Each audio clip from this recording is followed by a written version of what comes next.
नमस्ते student, BSTC second year और अपना सब्जेक्ट है स्वास्थ्य एवं शारीरिक शिक्षण, जिसमें हम पढ़ रहे थे स्वास्थ्य एवं खुशहाली के पक्षों के बारे में, जिसमें हमने स्वास्थ्य और खुशहाली के मानसिक शारीरिक पक्ष के बारे में पढ़ लिया था, उसके जैविक पक्ष के बारे में पढ़ लिया था।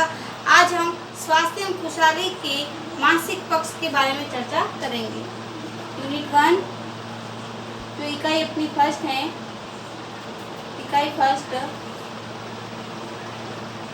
का जो अपना टॉपिक है वो है स्वास्थ्य एवं खुशहाली के मानसिक पक्ष। स्वास्थ्य एवं खुशहाली के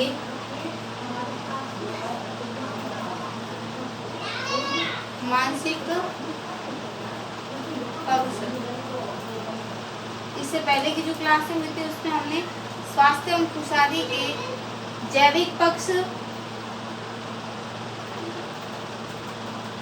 पक्ष और उसके सामाजिक पक्ष, और आज हम उसका मानसिक पक्ष के बारे में चर्चा करेंगे कि मानसिक विकास के लिए शारीरिक स्वस्थता आवश्यक होती है। इसलिए अरस्तु ने कहा था कि जिस व्यक्ति का शरीर स्वस्थ होता है उसका मस्तिष्क भी स्वस्थ होता है। इसलिए मानसिक विकास के लिए शारीरिक स्वस्थता आवश्यक है। मानसिक विकास हेतु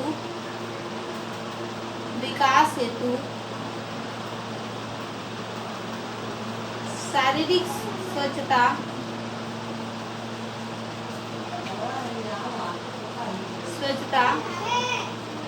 आवश्यक मानी जाती है। मानसिक विकास हेतु शारीरिक स्वस्थता आवश्यक मानी जाती है। शारीरिक रूप से स्वस्थ व्यक्ति का मानसिक विकास प्राय सुचारू रूप से होता है। जो व्यक्ति शारीरिक रूप से स्वस्थ है उस व्यक्ति का मानसिक विकास भी सुचारू रूप से स्वस्थ होगा, मानसिक विकास भी सुचारू रूप से संचालित होता है। उसके अंदर तर्क वितर्क करने की शक्ति का विकास होता है। जिस बालक का व्यवहार असामान्य है वह अवश्य ही मानसिक रूप से रुग्ण होगा। हम कह सकते हैं कि जिस बालक का व्यवहार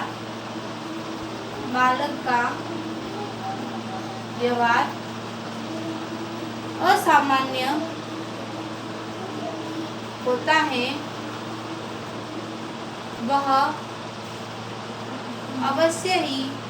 वह अवश्य ही मानसिक रूप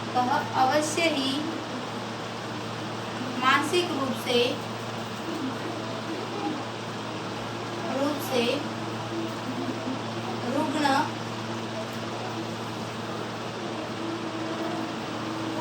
होता है। वह अवश्य ही मानसिक रूप से रुग्ण होता है। जिस बालक को हम देखते हैं कि कभी हंसता है तो कभी रोता है, कभी किसी को कुछ उटपटांग बोल देता है, तो हम समझते हैं कि वह बालक किसी न किसी रूप से मानसिक रूप से रुग्ण होगा, मानसिक रूप से अस्वस्थ होगा। स्वस्थ शरीर में स्वस्थ मस्तिष्क निवास करता है। अरस्तु ने कहा था, अरस्तु के अनुसार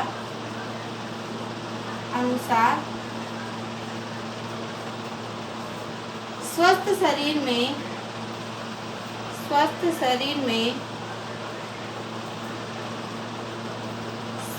मस्तिष्क का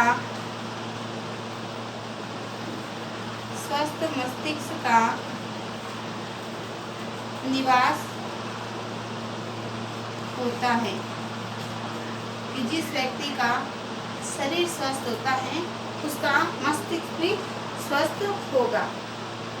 जैसे कोई बालक प्रतिभाशाली या मंद बुद्धि का है या बुद्धि का तेज है किंतु वह थोड़ी थोड़ी बात पर झुंझला जाता है। जैसे कोई बालक प्रतिभाशाली है या बुद्धि का तेज है लेकिन वह थोड़ी थोड़ी बात पर झुंझला जाता है तो वह बालक अवश्य ही मानसिक रूप से अस्वस्थ होगा अथवा वह शारीरिक रूप से विकृत होगा।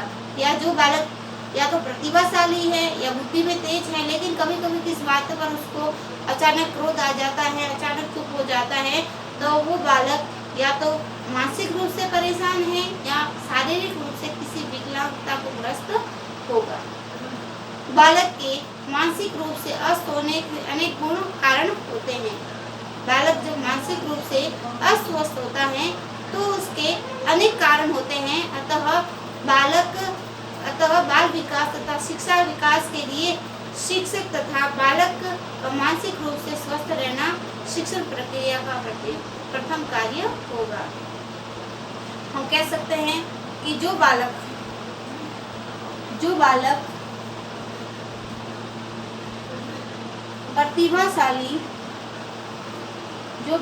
प्रतिभाशाली या तेज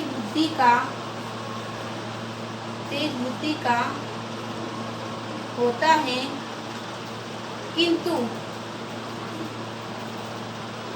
कभी कभी वह किसी बात को लेकर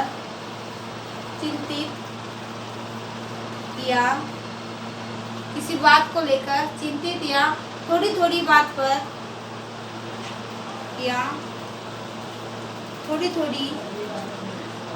पर झुंझला जाता है, तो वह अवश्य ही किसी मानसिक विकृति से ग्रस्त होता है। अतः उसको मानसिक रूप से स्वस्थ बनाने के लिए जो अनेक प्रकार के भ्रमण हैं, बाल विकास है, बालक के लिए जो गतिविधियां हैं, उन गतिविधियों को अपनाने के लिए उसको प्रेरित करना चाहिए। अतः मानसिक रूप से स्वस्थ रहना, अतः हम कह सकते हैं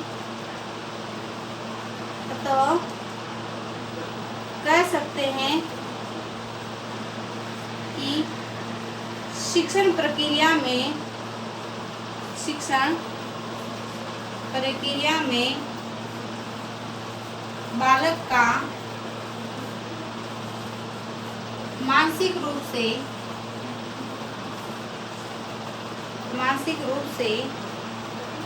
स्वस्थ होना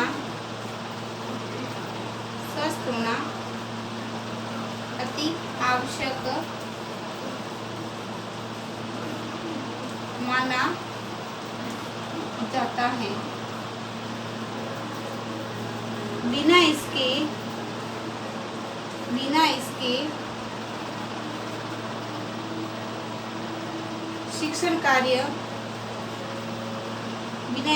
शिक्षण कार्य